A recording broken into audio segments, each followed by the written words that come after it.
Welcome back, guys, to another episode of Two Jews, 10 Opinions. I'm Levi D'Amato. And I'm Ailee Shanes. And today we are joined by Professor Dragan Kujundžić. Did I get it right? Yeah. Okay, thank you. Sorry, You're good. You're good. a few times before. You're good. A professor in the Jewish Studies department at the University of Florida. Focuses a lot on film studies, but you dabble in other areas as well, teaching a class about Ukraine and the Jews right now. So I want to officially welcome you to the podcast. And if you could just introduce yourself and tell us a little bit about how you got into Jewish cinema. Yeah, first I want to thank you very much, both of you, for inviting me for this opportunity to talk about something I've been doing for many years, and that is teaching cinema. And at the University of Florida, more specifically, I started teaching topics in Jewish cinema, be it representation of the Jews in cinema, Jewish American cinema, or the promise of Israel in cinema, or right now, Ukraine and the Jews, which is also based to a large extent on representation of the current war or previous wars in Ukraine as that territory and as that theme related to Jews. So I always tried in my career to combine my own interests, of course, to address the interests of the program in which I teach, and I teach in Jewish studies, right? And to find a way to combine several media, right? Not just to teach literature, which is my area of primary qualification way back when, but also to teach film, documentary films, to combine, or in my research and my more recent career, to even make films, right? Not just to write books, but to make films, because I'm responding to the mediatic pressure of the media, right? Students are very well versed in media, and so I'm trying to introduce topics and media to which students would be maybe more familiar.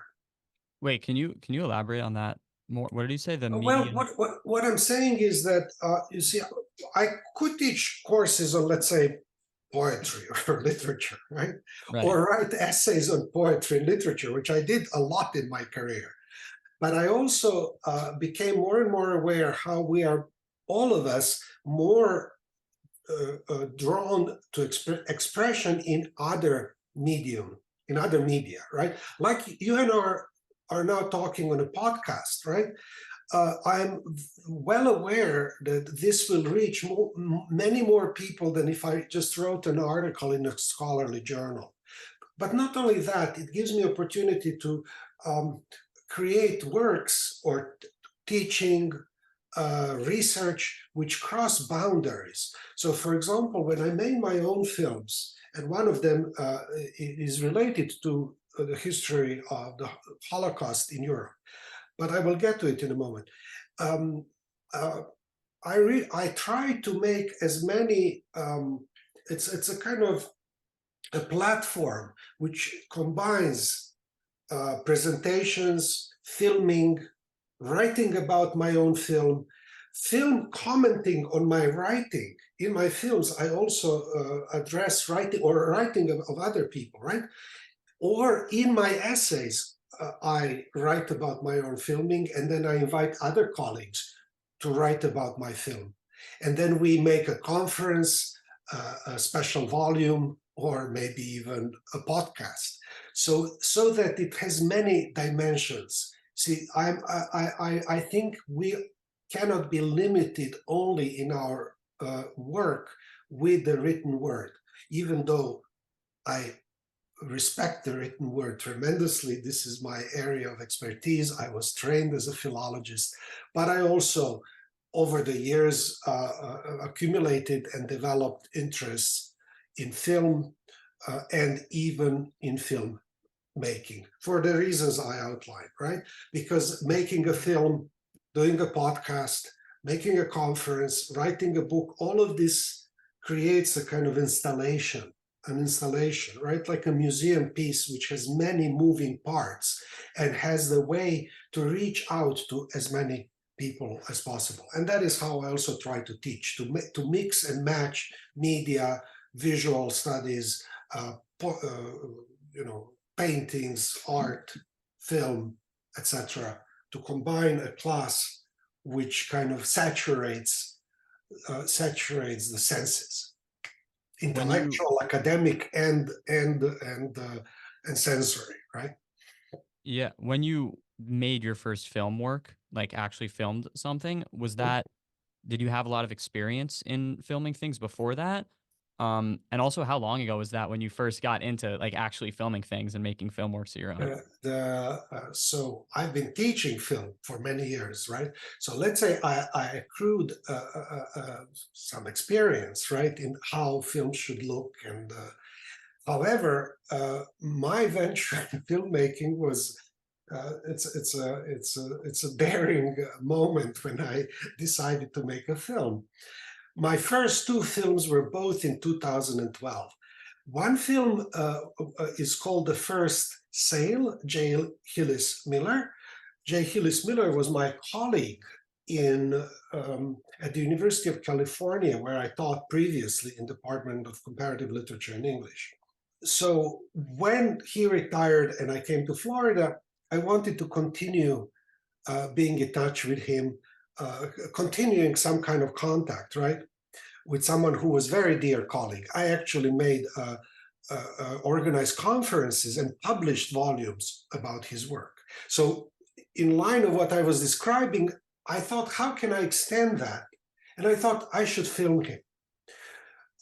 Now it happens that J. Hillis Miller was the first, by the same name, right, was his father, J. Hillis Miller, the first post-war president of the University of Florida. And probably the most important one because he founded a medical school. So there are not one or not two, but at least 3 buildings on this campus bearing the name of J. Hillis Miller. Wow, I'm gonna look after that. So, yeah. So, I didn't know that, right? But that allowed me to approach the provost's office and ask for funding that I would make a film about this, and they very generously funded my first film. You have to be, have to some chutzpah, as we say, to use a Yiddishism, in order to do that. And I had a cameraman. I, went for 2 weeks in Maine, Deer Isle, Maine, and I filmed him. Yeah. And then I hired an editor. All this work was done with graduate students in film and media studies, and I had my first film. I screened it around the country and so on, a lot. Now that same year, 2012, I filmed another on another topic, and that was purely opportunistic. I didn't plan, I have this film in the works, now I'll film another one. This is how it came about. I'm by my country of origin is former Yugoslavia, and today that is the state of Serbia. My hometown is Novi Sad. And so in Novi Sad lived, now a blessed memory, and so is J. Hillis Miller, the greatest historian of the Holocaust in the land of former Yugoslavia. His name was Pavle Schosberger. So and my mother knew him. So one day I'm at home and she says, well, while you're here, why don't you go and you can introduce yourself to Pavle Schosberger. And I went. I grabbed the camera. I borrowed the camera from somebody, any camera I could find, and I filmed him for about 1 hour. Wow.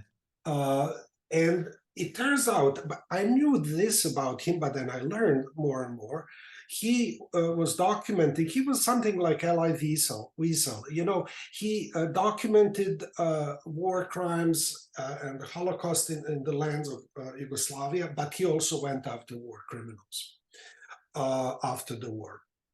So grand figure, right? Not that well known because we know some more famous historians here or in France, but he did the same work with much less support. Actually, he's also a one-man kind of.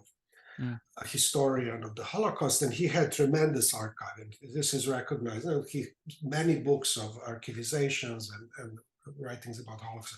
So I made a film about him and about an event which took place in 1942, in January of 1942 in Novi Sad, and it is called the Razzia of Novi Sad, during which tragically, catastrophically, Jews were rounded up and killed and thrown into the Danube, the river, right?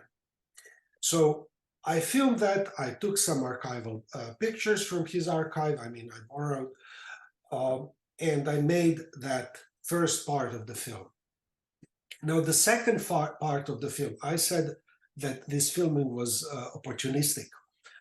In July of 2012, in Paris, there was a celebration and commemoration, rather, of the famous roundup of Velodrome d'Hiver, also called Valdiv, in which some 40,000 Jews were rounded up and first deported into this stadium for biking, winter stadium, right, Velodrome d'Hiver, and then deported to Auschwitz. Among them, 5,000 children.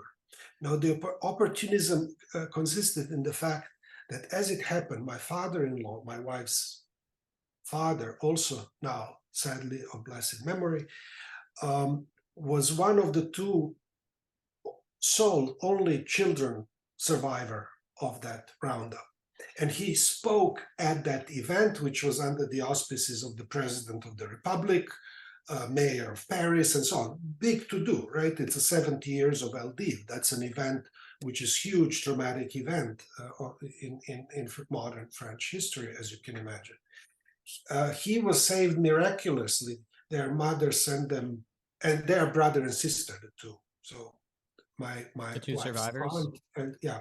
Okay. And miraculously, she pretended that they had scarlet fever, which is highly contagious, and so on. And there was a medical visit, and the doctor sent them out without looking at them.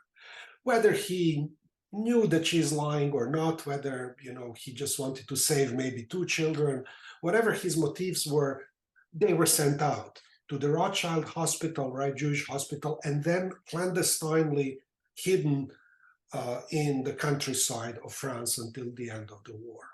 Wow. So these two events, 1942, and my mother was also deported during the war as a resistor at the age of 14.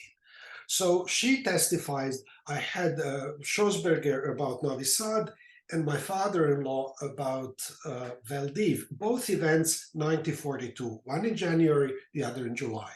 So that was opportunistic filming, right? I just grabbed the camera, and the next year I went back with a better camera back to Novi Sad to film a little bit more, but Pavle Schossberger already passed away. So basically I filmed someone who was 94 years old, and that was the last time he spoke to the camera. So part of this was archival, but a lot of personal inscription as well. So these are my two first documentaries. Later on, I made a couple of more, two of them in Russia, and they actually are in distribution in Russia. I got the license to distribute, and I actually earned some money there. So I cannot say that I'm only an amateur, because I did earn money on my films. But these are documentary films, they don't make much money, right? So this is how I ventured into this filmmaking, out of desire to continue dialogue and conversation and move my theoretical interest about great philosopher J. Hillis Miller, literary scholar, into the media.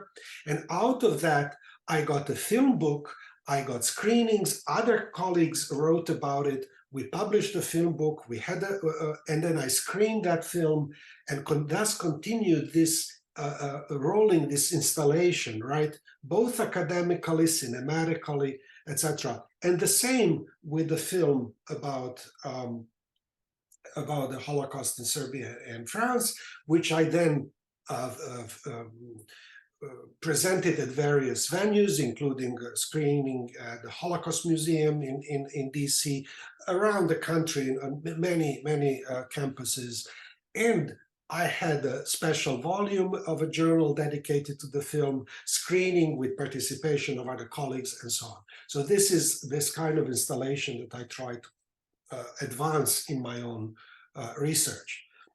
And I try to construct the work or the teaching in my classrooms as well. I allow students to make installations, to film their presentations, should they be more inclined, to draw pictures, make art with some kind of explanation and so on. I was just going to clarify real quickly. Were Go ahead. the film on the events in the Holocaust in Serbia and France, those were two separate These documentaries? actually, I combined them. Each is Mm, 55 minutes, and it's called Frozen Time, Liquid Memories, right? mm, And the second part is because they are thematically close, right? It's 1942, two events.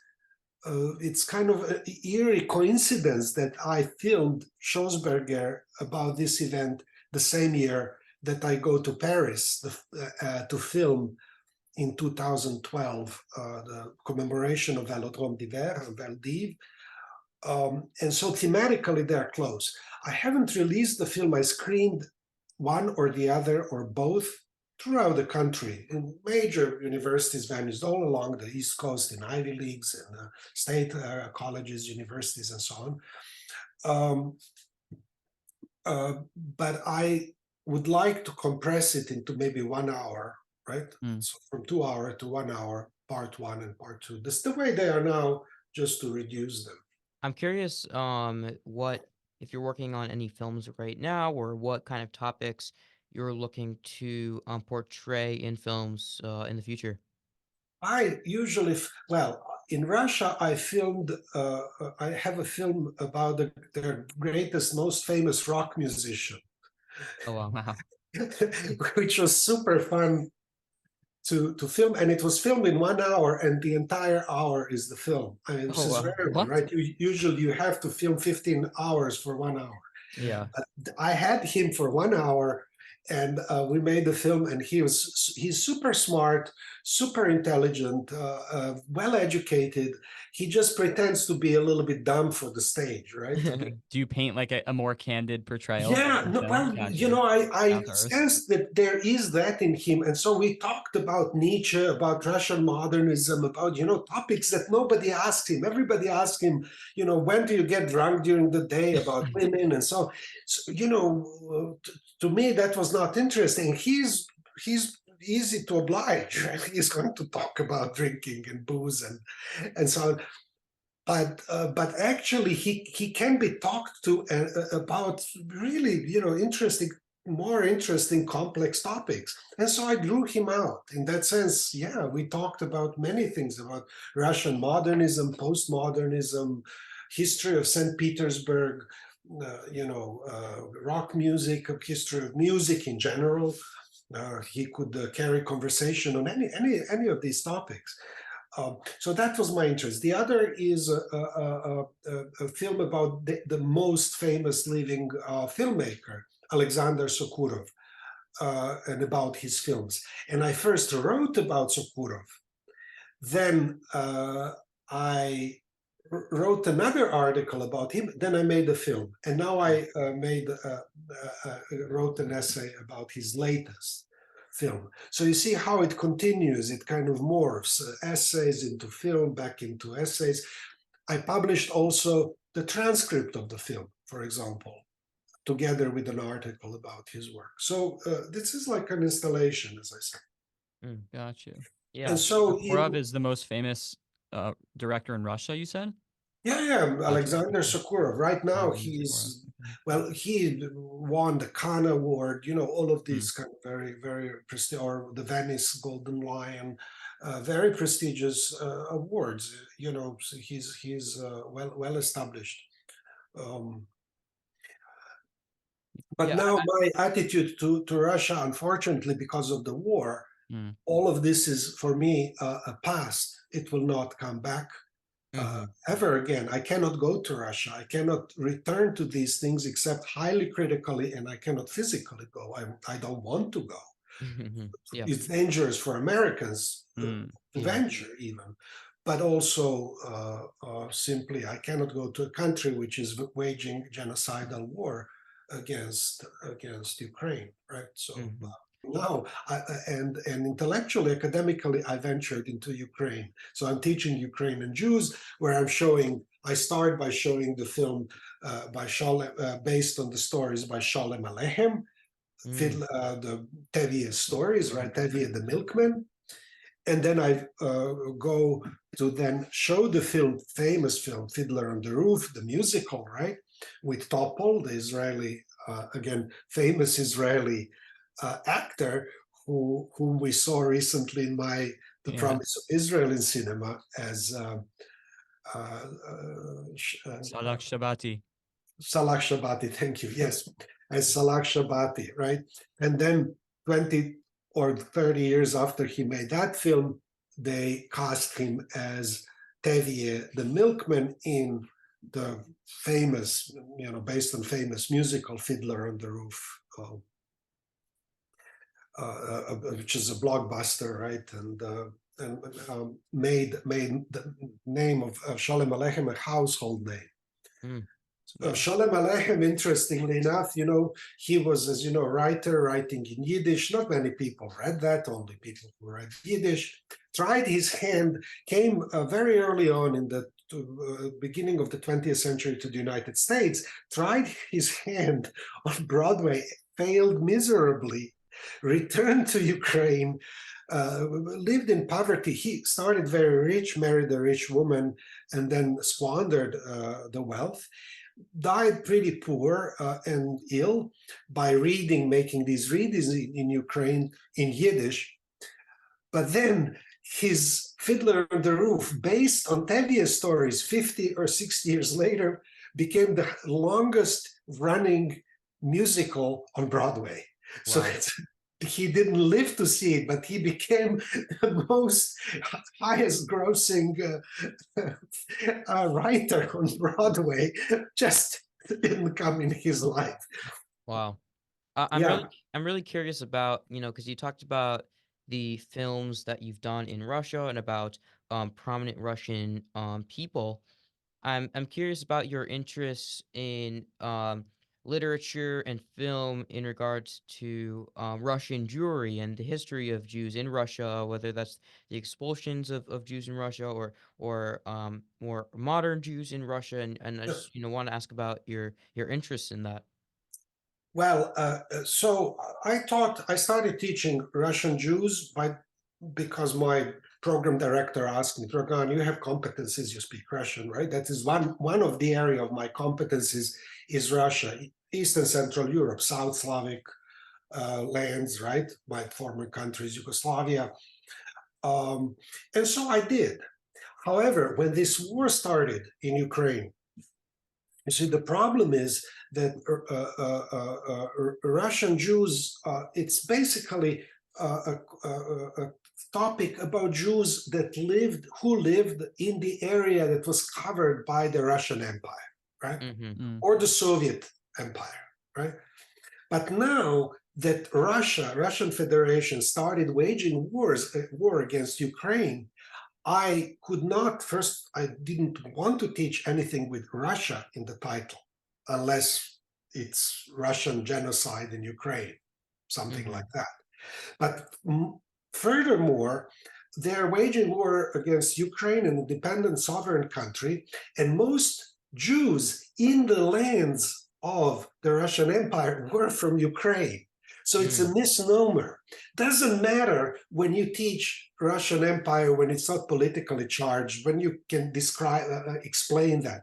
But when it's the question of Russia now trying to eliminate Ukraine and Ukrainian Jewry and treats Ukraine as if it were a Jew, right? It's a country which is no country, a land which has to be obliterated in the most brutal terms, then you cannot go on teaching with the Russian Jews in title. You have to qualify. And so now I teach Ukrainian Jews for reasons both academic, intellectual, and political. Right? Mm-hmm. Both of these are relevant. You cannot simply, right? And because most of the Jews that I taught, even as Russian Jews, are from Ukraine. For example, Shalom Aleichem from Kiev, Itzhak Babel from Odessa, and Golda for Meir. example, pardon?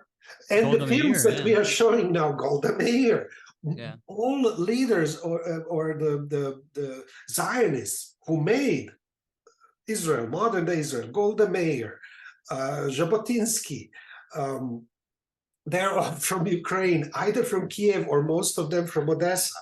Right? So it would be a misnomer now to teach them as Russian Jews because Russian how did Jews come into Russia? Russia expanded in the 19th century towards the west, colonized, folded in itself parts of Poland and Ukraine, and basically found itself with 2 million Jews, which they didn't have. Right? Jews did not live in Petersburg and Moscow. Yes, there probably were a few synagogues, but nothing of that sort, not 2 million people. And all of a sudden, 2 million people live in Russian Empire, right? But specifically in the area of Ukraine, that was so-called Pale of Settlement, which stems from way north, to Finland, right? From the Baltic republics all the way to Turkey, right? All the way to the Black Sea. And that is how you have a wide array of Jewry in how it ended up being in Soviet Union, or Russia first and then in Soviet Union. Mhm. So there are great figures of, who produced art, films. Some of them lived in Moscow, like Sergei Eisenstein, for example, the author of Battleship Potemkin. Dziga Vertov was also Jewish, from Ukraine. There were three brothers, filmmakers, Kaufman, last name. He took a name of Dziga Vertov and made the most famous documentary film, Man with the Movie Camera, right? That's taught in every film school around the world. So you have very significant Jewish filmmakers from Ukraine, from the area either of Russia or, of course, in terms of film, from the Soviet Union. There are writers, artists like Marc Chagall, for example. From Belarus, that Belarus region, right? Yeah, famous modernist. And Fiddler on the Roof takes as an inspiration for its cinematic iconography the Fiddler on the Roof.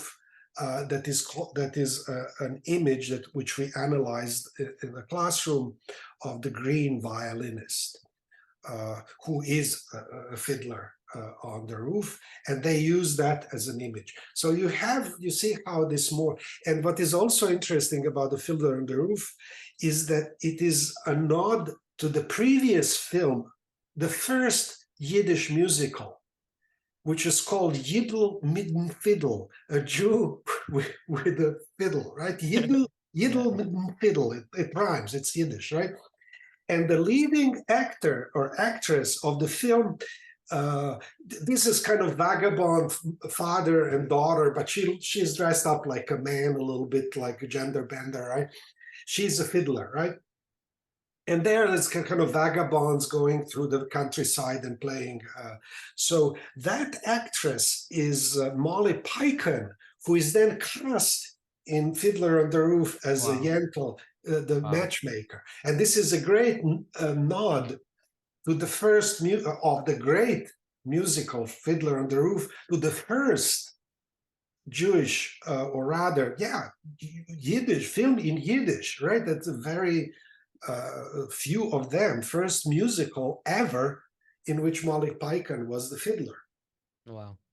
Did not know that. That's really okay. Cool. So that is this kind of fascinating landscape. And now, of course, I teach Ukrainian Jews in light of the war as well, right? There are also significant and very important films about the Holocaust in Ukraine. Most prominently Loznitsa's Babi Yar, and another film which we watched recently in the classroom, which I also screened at the conference which I organized under the same name, Ukrainian Jews, last October.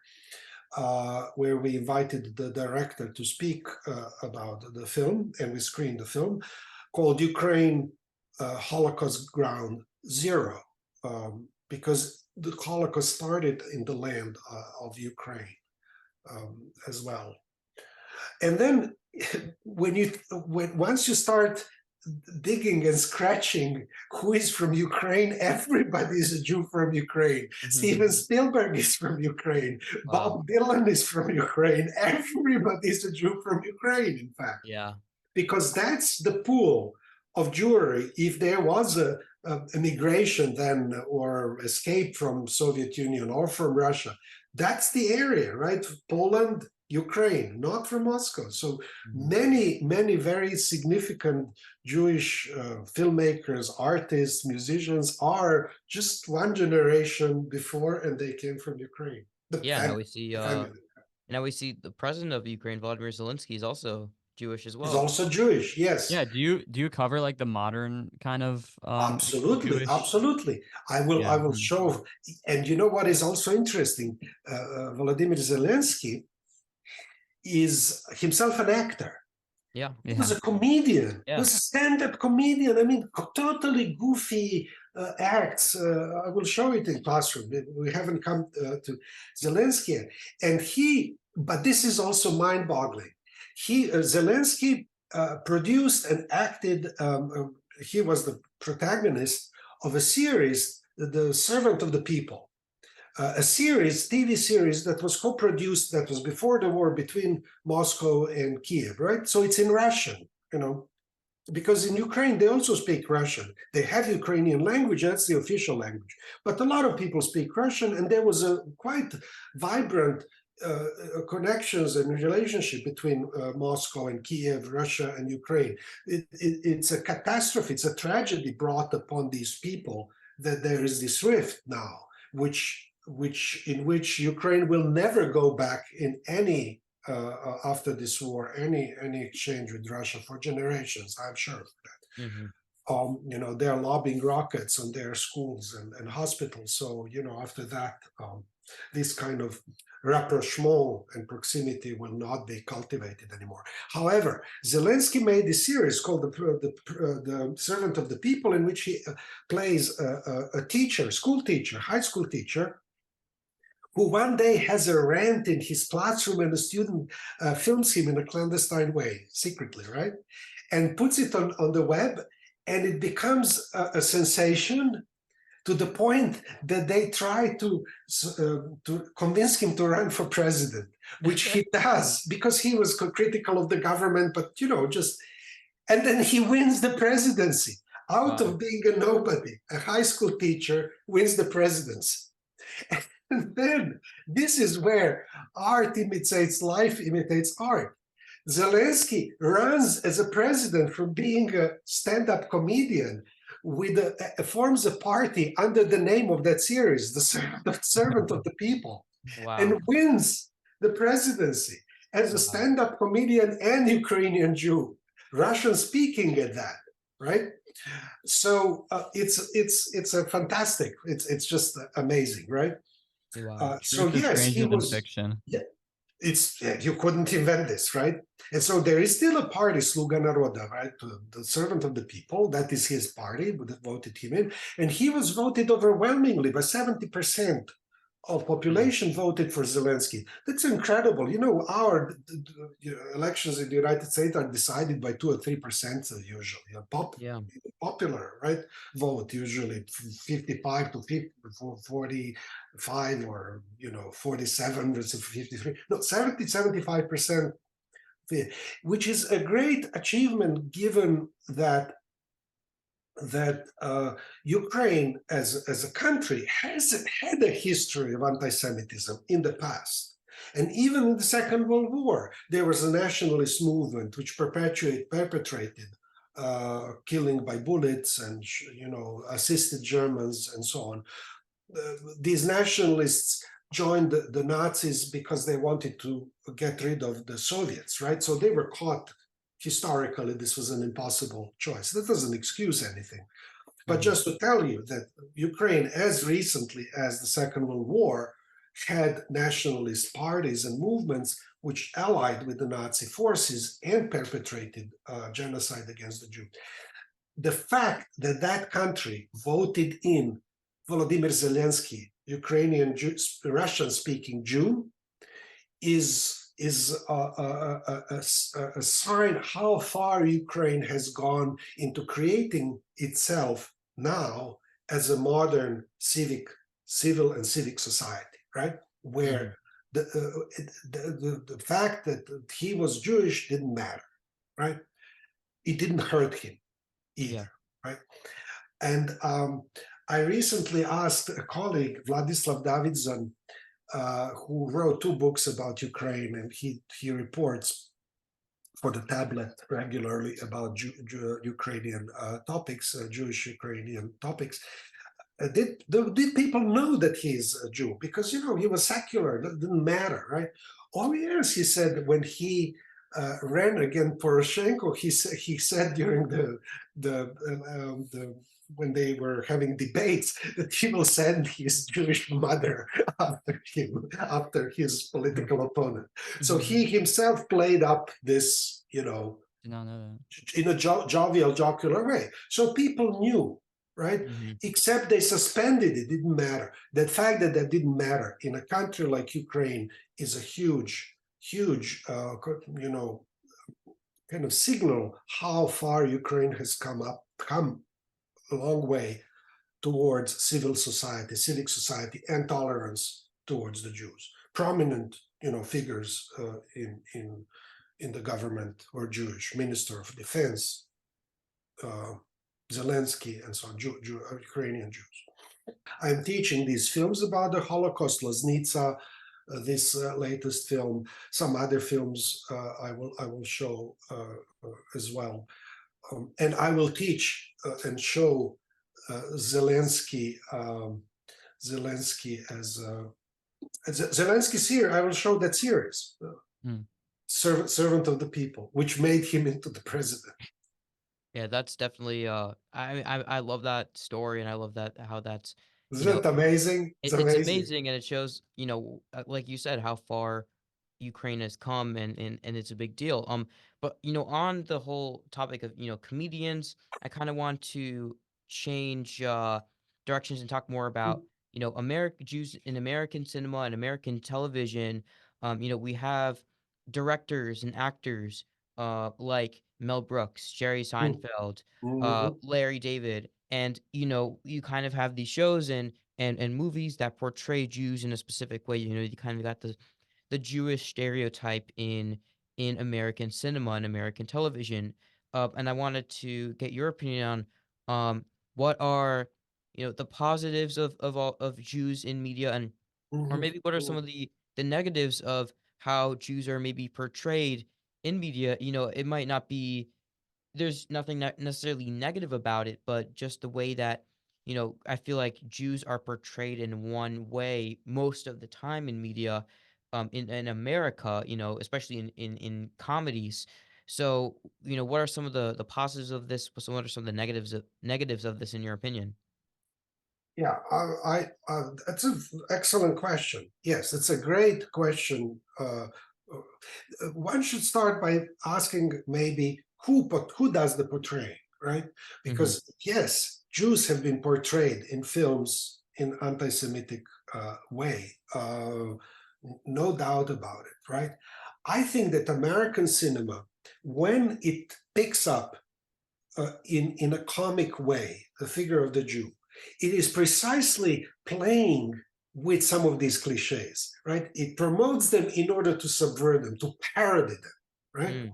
So that is basically, it's a very old Jewish attitude towards themselves.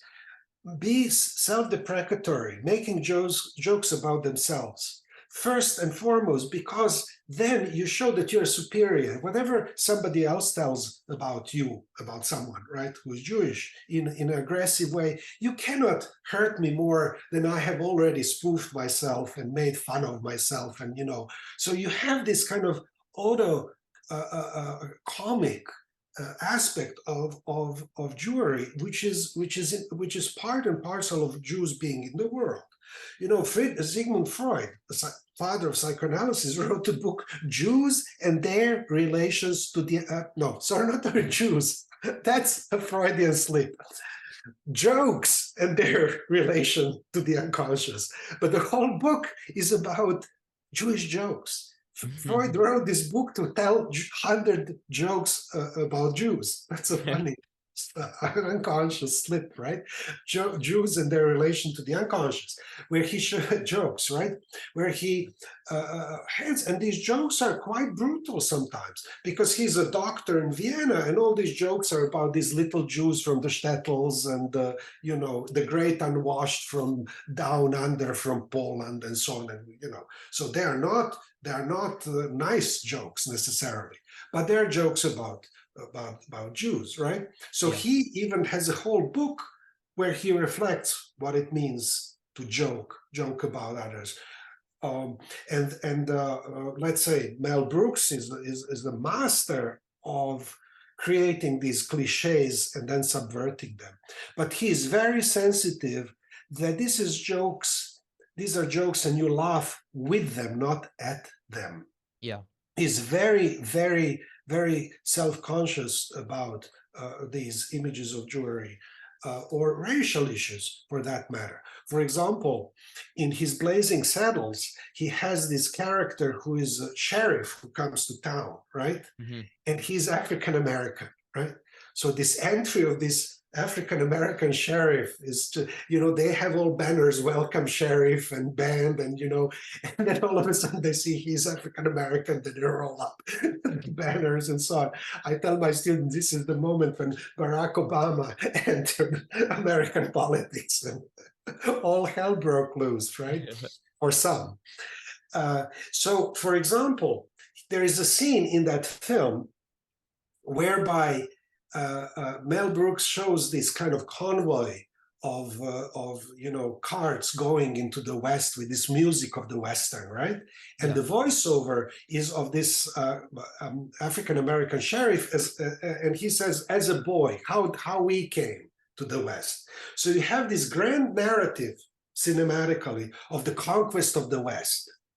However, that's racially marked as white, right? Yeah. The last cart, the last wagon is these African Americans, right, at the back. And then there is an attack by Sioux Nation, and they circle the wagons, and the African Americans circle that one wagon separately.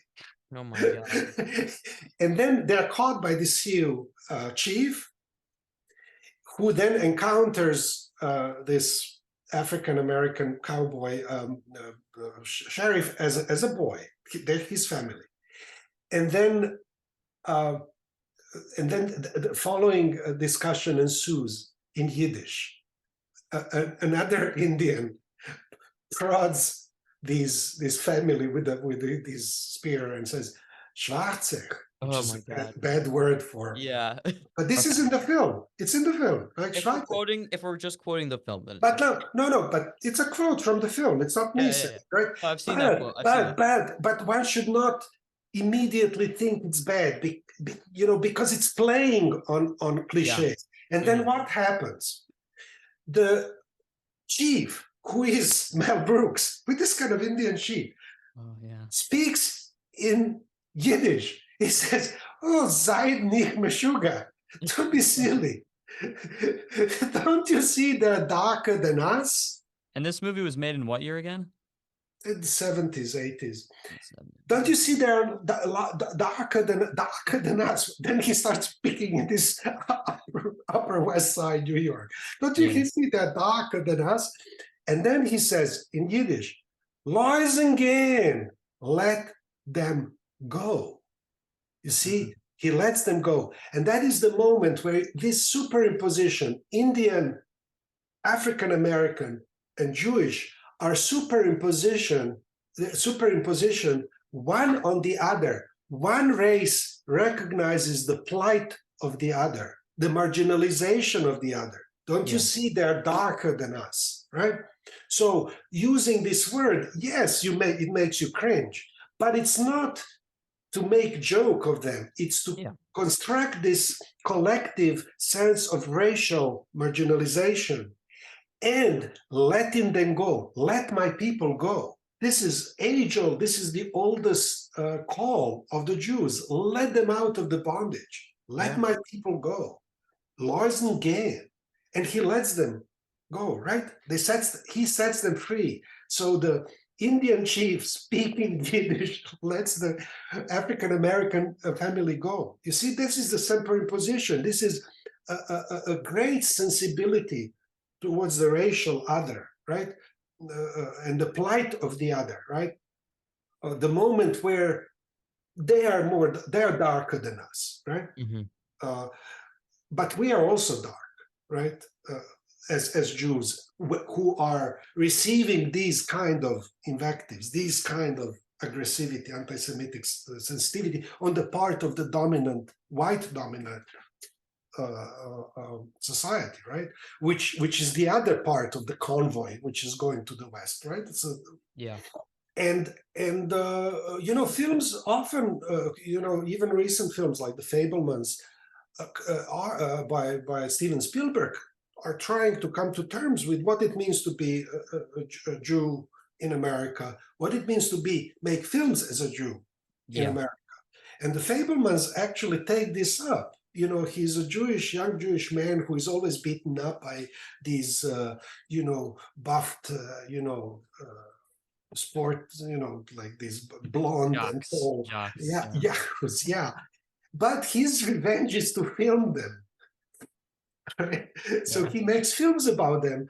Yeah. And they don't know what to do with that. They like what they see, but they don't understand. Is this a mockery? What is it? So that is, again, a site for a very serious reflection of what it means to be Jewish, and especially Jewish in cinema, and how to deal with these images. So there you have cliches of Yiddishkeit of African American and Indians in one scene, but these cliches are not there to injure any of these groups, but to lift, to lighten the anti-Semitic or racist or anti-African American or anti-Indian racism, to lift it, right, from these cliches, to make it, make an Indian chief speak Yiddish, right? Yeah. And that is the power of Jewish humor. That is the power of Jewish humor, whereby you attempt to lift these hooks, anti-Semitic hooks, out of your body, right? By mockery, by parody, on one. So, and even creating these cliches. Woody Allen, right, is great in making the Schlemiel in New York, right? Mel Brooks, it's not by chance that the greatest comic filmmakers in this country are Jews, right? Seinfeld, Mel Brooks, Larry David. Yeah. Larry David, now that he retired, right? I mean, this is unprecedented, and this is all self-deprecatory, all coming to terms with how the dominant sees the Jewish population, and how you respond with this kind of humor. You bite back, you laugh back at this. Yeah. So in that sense, I wouldn't. One has to read these things. They are not as simple, right? Yes, sometimes you cringe, like in this N word, right? Yeah. S word in Yiddish, right? You cringe. You're not supposed to, but it doesn't mean that it takes up.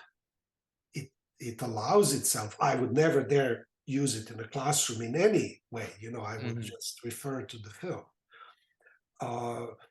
I had to describe it here, but it's not aggressive. It's actually a compassion. One race sees its plight through the face of the other.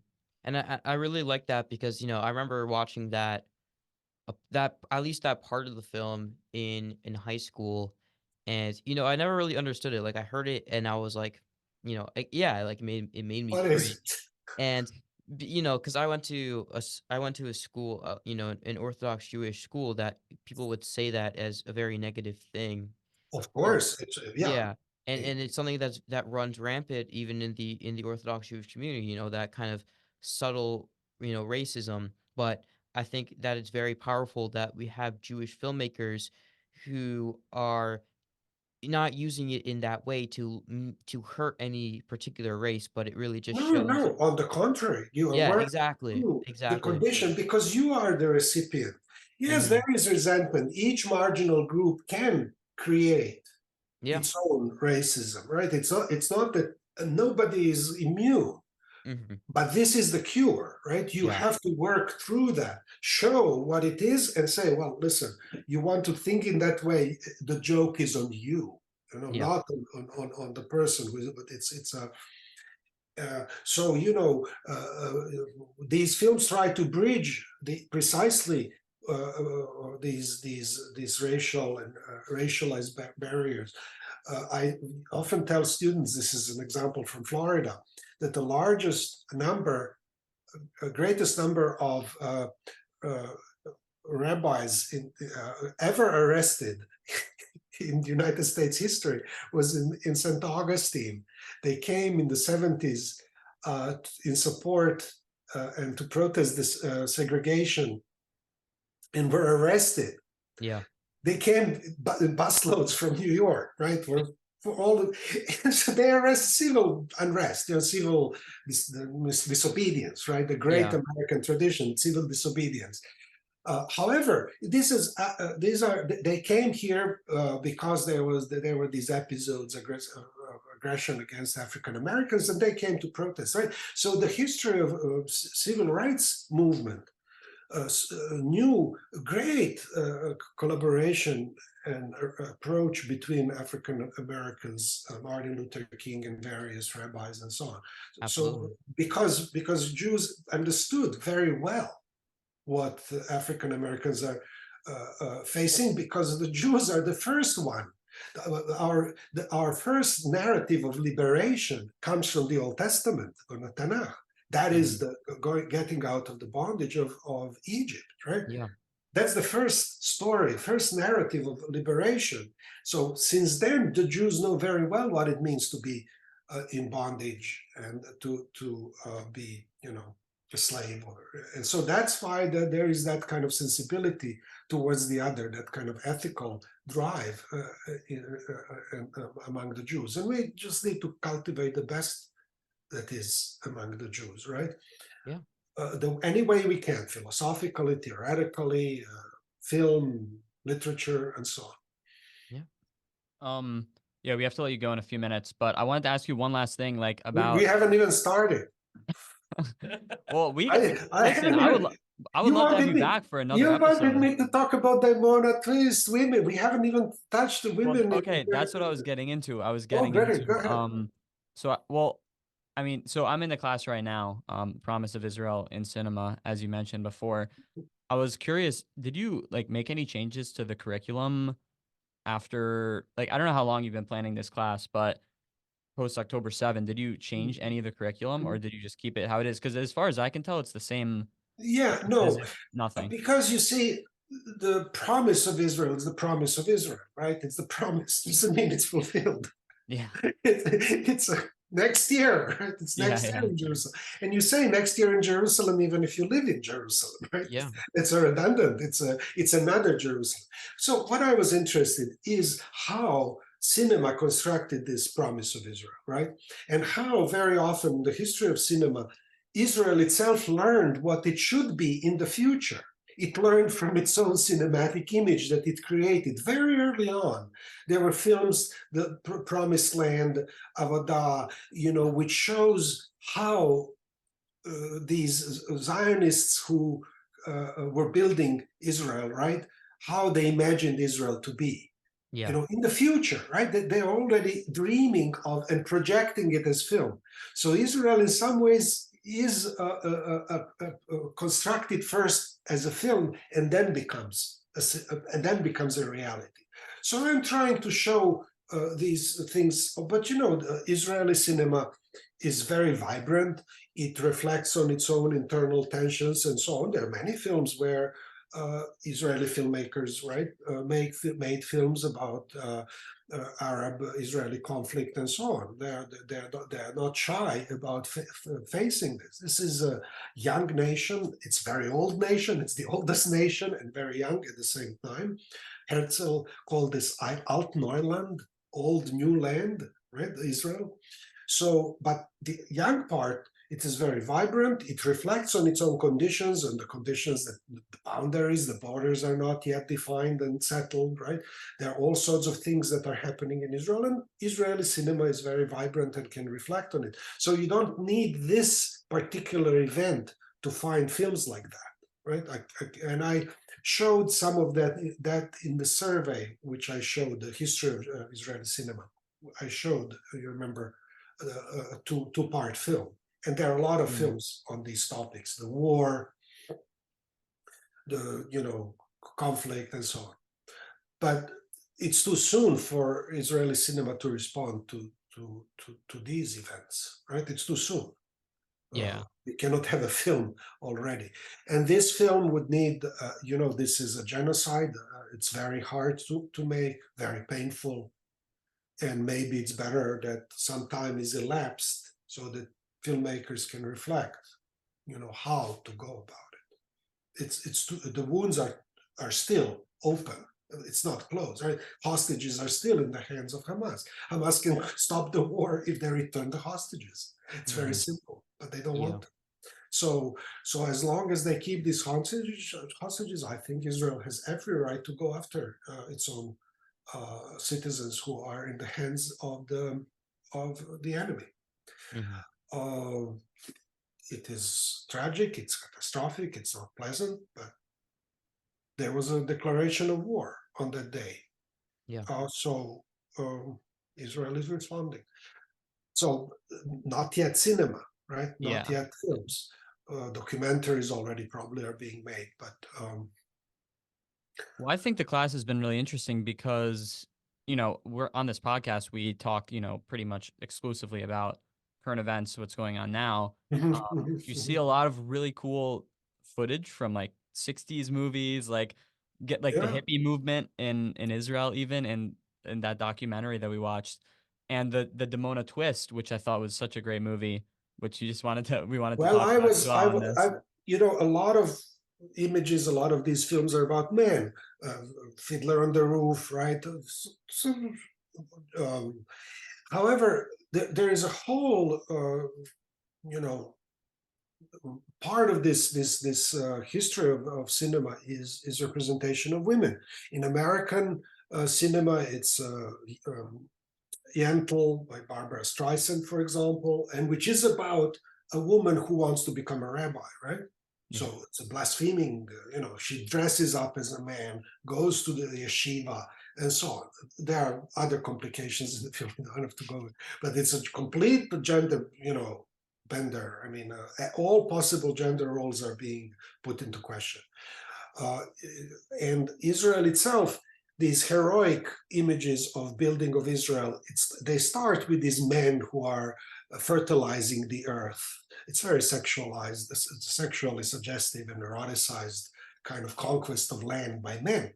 However, Israel cinema also produced a lot of films where women are shown to be defenders of Israel. One of them, and builders of Israel. One of them is this fascinating documentary, Dimona Twist, where these women were taken in the 50s, just after the founding of Israel, 50s, 60s, and tossed into this desert, only a pump in the middle of the desert with few huts. That's it.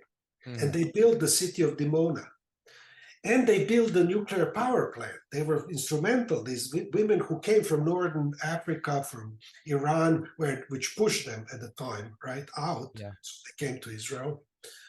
Israel didn't just receive Jewry from Europe after the Holocaust. It kept receiving Jews in the 50s, 60s, 70s who were forced out of Northern Africa and so on. And wouldn't have nowhere to go, just as it received Jewry from Soviet Union, right, in the 80s. So they all came to Dimona, mostly at the beginning were women who built a nuclear power plant, and which gave us maybe, possibly, a nuclear weapon, which another strong woman of Israel, Golda Meir, said Israel doesn't have a nuclear bomb, but need be, we will use it. Right. Yeah. Yeah. So we will see on Tuesday. There is, if I may plug this in, there is a Gainesville Jewish Film Festival, which is annual event, and on Tuesday at the Hippodrome we are showing the film about Golda Meir, just released a film where I'm taking the class. There will be a great reception. This is opening of the festival, so I invite everybody who will listen to this, if this is broadcast before Tuesday at 7 p.m. at the Hippodrome. At the Hippodrome, come one, come all, free. It's free. There will be a reception and a great documentary about just recently released film about Golda Meir. So I'm trying to also, I'm very attentive that not to represent equitably issues of gender relations, LGBT. Israel has fascinating films about LGBT topics, right? Really, it's one of the most vibrant cinemas that reflects on these topics. So, I can only scratch a little bit. If you want to learn more about Israeli cinema, you definitely should take, all of you listening, course by Roy Holler, my colleague, who helped me a lot devise this course, because this is not my area of specialty, right? I can venture and teach about it, but he is the specialist, really. He's writing a book about this. By the way, about passing in African American and Jewish cultures. So it's a very interesting book about racial passing by both. So he teaches regularly. I was supposed to just plug in for him. He was absent for a semester, so I devised this course, and he helped me tremendously in drawing up. But I can only scratch a surface, right? Jewish American cinema or Israeli cinema, it's a vast topic, right? Yeah. You could teach every year with different set of films your entire career and never cover it, right? So I teach exemplary things, and I try to represent gender, politics, history of Israel since the Balfour affair. Before that, the Zionist Dream by Herzl. Then this kind of building Israel before the actual state was recognized in 1948. Then the wars, then the attacks by others. Israel has been attacked the moment it was born by all surrounding neighbors. And made excellent films about it. Come on Tuesday night, and I'll be there. And take my Will you be there? I have a lab Tuesday night. I wish. 7 o'clock. I'll write you a dispensation. I'll write you an excuse. Yeah, honestly, write me an excuse. I have a lab from 6 to 8 p.m. So, is it just Tuesday? I think I feel like no. last The festival you can find on our website where the films are. But this particular opening night is this Tuesday, and I'm taking the class. I'm canceling the class. I integrated the festival into the seminar, right? So I combine on occasion when it's contemporary or Israeli cinema, and then I just take students to see the films. Yeah. We'll definitely drop a link in the bio just if anyone wants to. Please do. It's good timing though. It's good timing that we're doing this like right before the start of the film festival. I didn't even think about that. Yeah, we are where it's at. Yeah, we are in the all that I teach. I don't teach in ivory tower. I'm very much interested in imprinting on students the importance of what I teach, because it has a relevance in the world. Ukraine and Jews has tremendous relevance for current political situation. Killing of Navalny, bombing of Kiev, our own internal politics, whether we should give money to Ukraine or not. This is at the heart of our current, tug of war with the Congress. So there, all of these things are wherever there is a topic of Jews, you have a reflection of entire world politics. Mm-hmm. as a rule. Israel, 100%. Yeah. Israel, what is happening in Israel, very relevant to teach such a course now and to show that Israel was promised to the Jews as a safe haven. It wasn't that just they came and occupied the land. First Yeah. of all, Jews lived there, plus they lived in the 20th century already there. And it Yeah. was given to them by the larger forces who owned this land, like the British and the Ottomans. So it's not as simple that this question of the territory. Jews have every right to live there Mm-hmm. and to defend themselves from this kind of genocidal aggression. Yeah. I think it's really interesting that like these are, the two kind of major conflicts going on in the world Have such right now. Jewish ties. And they're very linked too. I They're mean, very on a linked. geopolitical scale, because Iran Yeah, and because Russia, they're all Russia and Iran are now allied, and Putin was behind training the Hamas and providing logistics. Hamas that doesn't have means to block electronic communication in Israel on the border, but Russia does. Right, Mm-hmm. so there's a lot of and there is a Jewish president now, Zelensky, right, yeah, in crazy. Ukraine. And even I sensed when he became the president, he was attacked. He actually his presidency subverted one cliches that was cultivated by the Jews themselves of Israel, that the immigration is weak, right? And we are the heroes, and for right reason, right? Israel was built in the image of the Jews, of Israelites of old, right? Of the Masada, King David, and so on. Yeah. However, here you have Jew who is a comedian, the Woody Allen in Ukraine, who stood up to this behemoth, to this Goliath, former Soviet Union, Russian Federation, nuclear power, and he stood up, right? He subverted this cliche in the best possible way. Yeah. A colleague of mine, Vladislav Davidzon, and we can finish on this, wrote that Ukrainians voted in a comedian. What's the name of the British comedian? Oh, no, the word escapes me. Benny Hill. It's way before your time, but this is this goofy comedian. So they voted in Benny Hill, but somehow they ended up with Churchill, with Winston Churchill, right? Who stood up to the Nazis, right?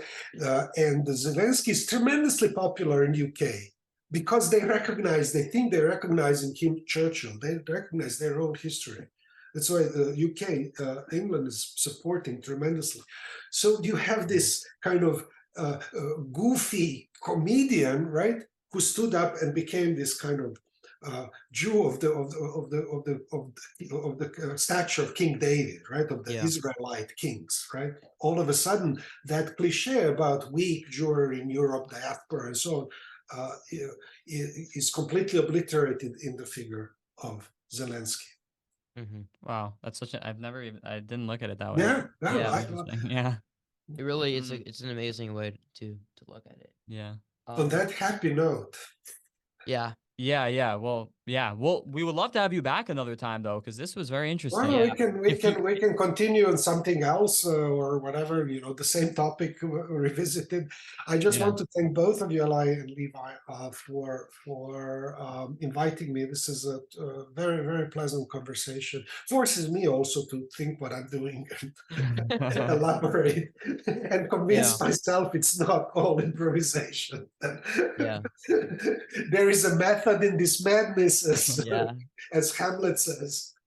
Yeah. I mean, I'm not even taking your class, and I really enjoyed talking to you and getting this insight because it really put things into perspective that I would never have thought of before. So this conversation was amazing, and I really enjoyed it. Come to my Yeah. class. Okay, take some of the join the classes. class.